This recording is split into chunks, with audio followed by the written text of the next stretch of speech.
35. When life takes the guitar, either you owed it or it's another lesson. It's okay if you doubt your experience from time to time. That too works for the good. Like a paradoxical ingredient of tension, it's part of the way you learn. Like Gideon and the fleece, the dew and the fear, the seemingly impossible odds eventually became an unshakable determination that set prisoners free. It awakens, teaches, points to us. You become courageous, certain. You let go completely. You let us take the lead, and you see why that's wise.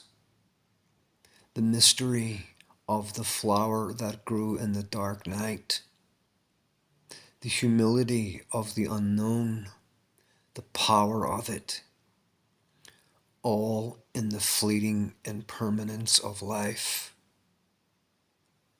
You learn you can depend on yourself. You learn you can depend on us. You don't do life alone. There's nothing you can do without the rest. Lessons aren't learned by yourself. 36.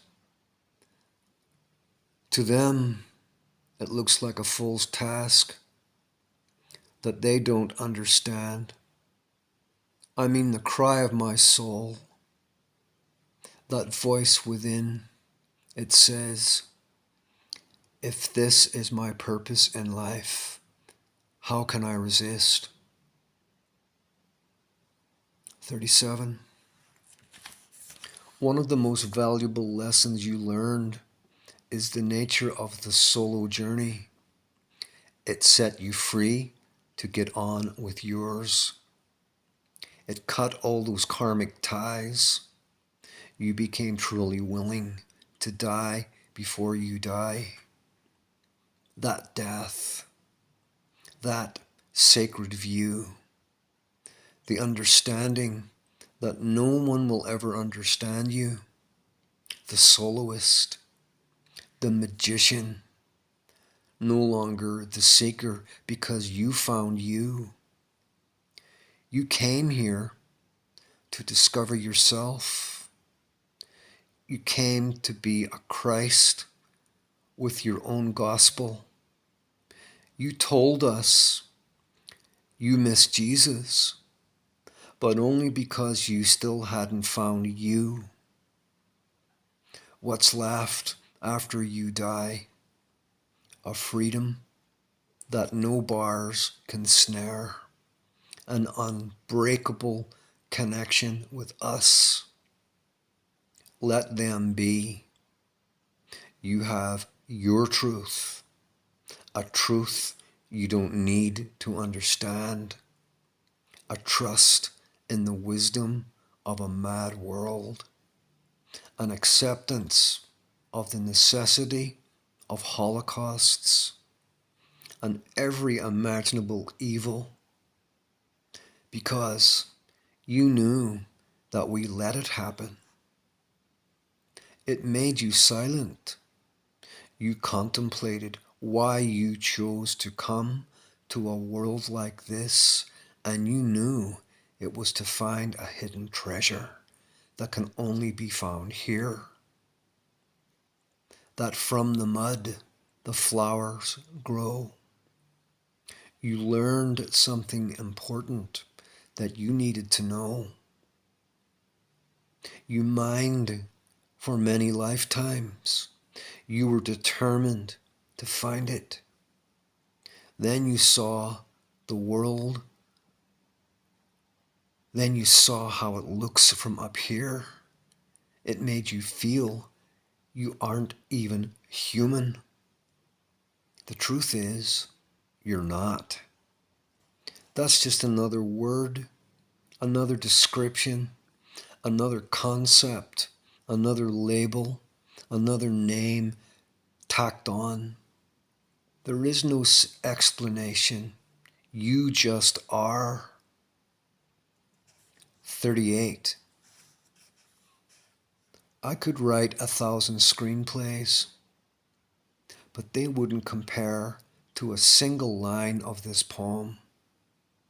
For this is the greatest depth of my soul, giving form to the divine within. These words are like an intimate friend. They comfort, validate, and protect me. I found these words after gorging myself on others' writ until I was so full, so nauseous, that I spewed it out of my system, wrenching and dry heaving until there was no more bile, my eyes watering, sweating profusely, the room spinning, the cacophony, opinions, creeds, theories, ideas, it no longer served. It brought me face to face with eternity within. I was completely incinerated. The ground opened and swallowed it all. The abyss belched. It was waiting patiently for lifetimes, for this, for all my illusions, and eventually it will consume theirs. I am a contradiction, so diverse, so elusive, a riddle and a mystery, so simplistic, so complicated, a gentle soul, yet not. I paid the debt I owed. I'm written in the stars, healing from a sick past, and the scars are there, within and without. The insanity of the disease, the blindness of the zealot, the cannibalistic crusader, the monk, the sage, the soldier, the priest, the extraterrestrial, the sex addict, sick with spiritual maladies, sparing no quarter until it became my time to beg for mercy, until karma caught up, until confusion stripped me naked, until I took the gods seriously, until I conquered myself, until I awakened, until I was willing to die. But I can't rush death. I can't cheat karma, for it's always going to be waiting. I would come back again, clueless, to go around and around with the screaming souls until I stop screaming, till silence reigns. The women, they're all beautiful, all alluring, but I can't fuck them all. I tried that and paid the debt with celibacy.